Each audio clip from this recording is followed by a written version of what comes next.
right, LinkedIn, are you stopping and looking both ways? As kids, we were told stop. Before you cross that street, you stop and you look both ways. Before you cross that parking lot, you stop and you look both ways. As parents, we're doing the same thing, right? We're saying that same message to our kids. We want them to be safe. We don't want them just charging out into the street and having something bad happen. So stop and look both ways is the message. I think that we need to stop and take some of those lessons that we're teaching our kids and some of those lessons we learned as children and bring them into our professional life. So often we're charging ahead. We're looking at the next goal we need to meet, the quota we need to meet, the dollar amount we need to bring in the way of revenue, which is all relative and which all has to happen, no doubt. You have to look forward. I think that's great.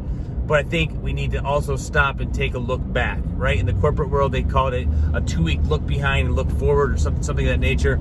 I'm looking a little bit closer to where I am. I don't want to go back 2 weeks at this point. I'm traveling at a pace right now that I need to just digest every single second in the here and now, which just happened, and then the next week ahead, smaller bites.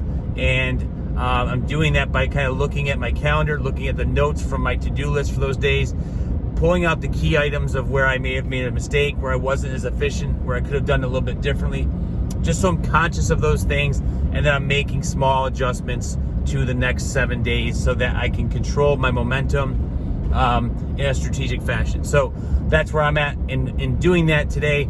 It made it very clear with me some really cool things that happened this week for me, and I just thought I'd share them with you.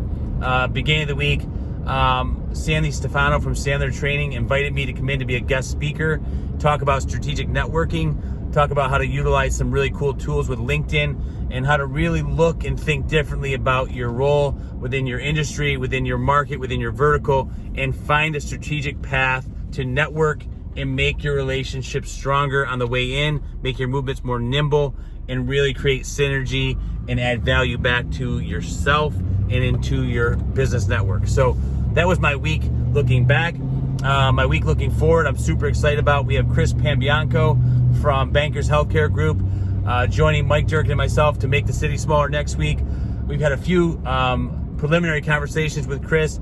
Man, I have goosebumps. This guy is funny. He has a great story about his family. He's a great family man. We just kind of have picked away at his story. Cannot wait.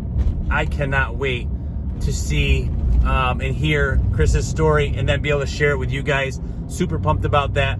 So that's my week looking back and my week looking forward. I hope you guys are looking both ways. Be safe, be good, talk soon.